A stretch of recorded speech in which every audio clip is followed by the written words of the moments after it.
Bismillahirrahmanirrahim.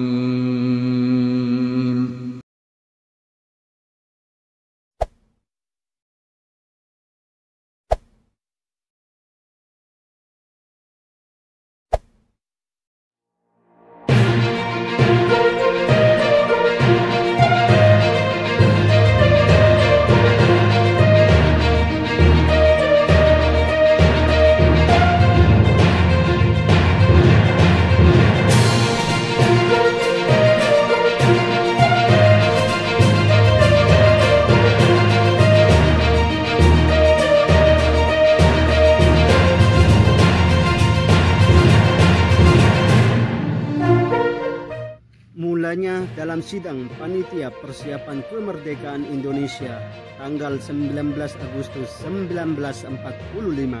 Salah satu agendanya adalah membentuk kabinet dan kementerian-kementerian yang akan membantu tugas Presiden dalam pemerintahan.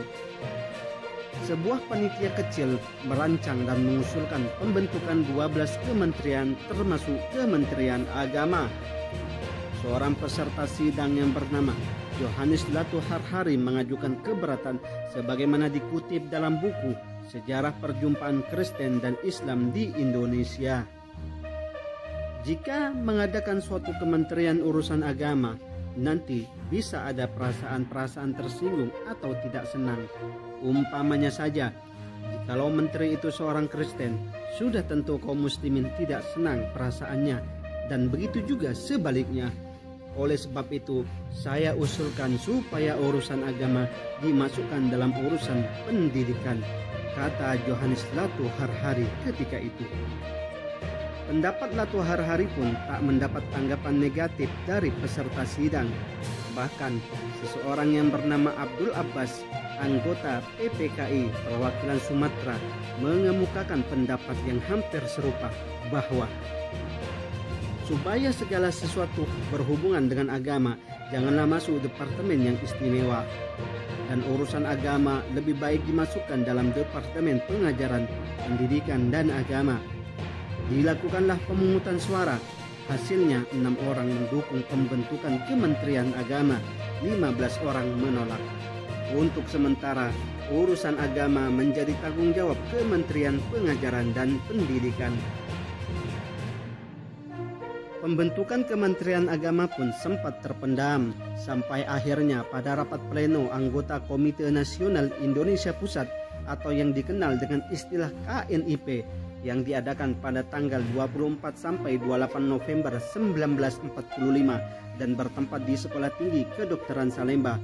Usul yang pernah ditolak oleh voting itu kembali mengemuka berkat 3 orang utusan KNI Banyumas yang terdiri dari Kiai Abu Dardiri, Haji Muhammad Soleh Suaidi, dan Muhammad Sukoso Wirjo Saputro. Ketiganya adalah aktivis Partai Masyumi. Boleh dikata, 3 serangkai inilah yang bisa disebut bapak pendiri Kementerian Agama. Mereka mengusulkan bahwa urusan agama tak semestinya diserahkan pada Kementerian Pengajaran, melainkan mesti diurus oleh sebuah kementerian yang khusus mengurus hal itu. Lebih tepatnya, usul itu dikemukakan oleh Haji Muhammad Saleh Suaidi sebagai juru bicaranya. Beliau berkata, mohon supaya negara yang sudah merdeka janganlah hendaknya urusan agama hanya disambilkan pada Kementerian Pendidikan saja, tetapi supaya diadakan Kementerian Agama yang khusus. Usulan itu dikuatkan oleh peserta sidang yang lain seperti Nasir, Dr. Muwardi, Dr. Marzuki Mahdi, Muhammad Kartosudarmo, dan lain sebagainya. Para anggota sidang KNIP menanggapi positif dan lantas mengusulkan hal ini pada Perdana Menteri Syahrir untuk disampaikan pada Presiden. Yang selanjutnya, setelah sebulan berselang, terbitlah penetapan Presiden nomor 1/SD/1946. Maka pada tanggal 3 Januari 1946 itulah pemerintah mengumumkan lewat radio ihwal berdirinya Kementerian Agama.